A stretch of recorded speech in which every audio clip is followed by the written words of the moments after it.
Hello, I'm Deborah Mathis. Welcome to the second International Teleconference on Women's Health, Healthy Behaviors. This broadcast is the first in a four-part series focusing on critical health issues and concerns of women worldwide.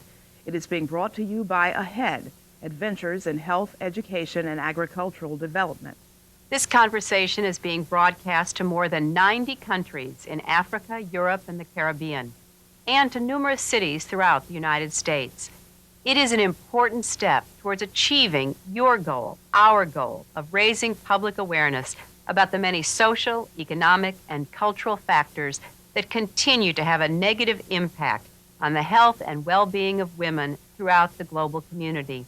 I would like to give a challenge to you people, particularly in the United States, when you have so much resources to your disposal, if you can support the African women to be connected to the information highway, because there's so much which is going on and which has been developed or discovered in terms of women's health in the developed countries, while we are still battling to look for water to wash the dishes and you have the luxury of looking for dishwashers. I think we can connect, and we cannot connect without having computers. I think I won't sound crazy to the African sisters. The computers can cut quite a lot of our expenses on interconnectedness. We should say that we are not going to have equity without recognition of what it is that disempowers us and a sense that we deserve an equal chance to have an education, an equal chance to have access to information. These are the kinds of things that up until now, many women in the world have felt, well, I'm just a woman, it doesn't matter. Women in this country often feel that way. And I think partnership is essential, but we have to believe in it. So it's not just, getting empowerment, it's also believing that it's necessary for our health and for the health of all of the society. So this is what I think. And in that case, we can even bring in the issues of traditions that we can eradicate, for example, the genital mutilation. And I would put the question that it's a challenge. It's not only people describe genital mutilation as a barbaric action, instead of looking at it as a traditional behavior which has to change, which we don't want. And for your information, this is not a practice for all African women. It's just about a small percentage, but some of you think every one of us is genitally mutilated. So I would like to say, whether I've gone through it or not, but I think the education is the basis. I mean, if people know we have seen some of our women here in Tanzania who have worked so hard on genital mutilation. They've been more successful on education. But how can we succeed on the education issue if I want to be very frank, some of our countries are so underdeveloped that there's only one textbook to a whole classroom of 40 children. Now, I'm giving this a challenge as a global challenge, that the women here in Africa, they know how to meet, they know how to network, but at the same time, they are battling with very difficult situations. They need the support. Why are we now dealing with this issue, and why is it so widespread? This is an excellent question. As you stated a minute ago, this custom, while we know it does not affect all women in Africa, it does affect, according to the World Health Organization's 1994 report, 85 to 115 million women, mostly in Africa. And many people think that that figure is too low. So therefore, it is still a problem that needs to be dealt with. This is an example of a harmful traditional practice. I am trained in culture studies. I'm a medical anthropologist, and I certainly respect culture. But every aspect of culture is not something to be preserved.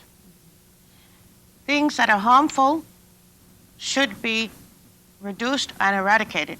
Let's start from the premise that all women and all people who are less than equal are always told you must alter yourself to look like your superior people in your society in order to be accepted, and even then you're not accepted as an equal.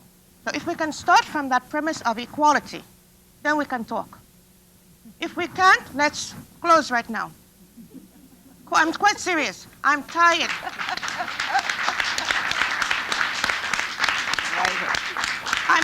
Yes, okay, we're going to... Okay, I'm very tired of being labeled. Let us see African women as having problems just like all women have problems. Let us try to see what we can do to solve this. One thing I think we can do is, as the first speaker said, increase the information.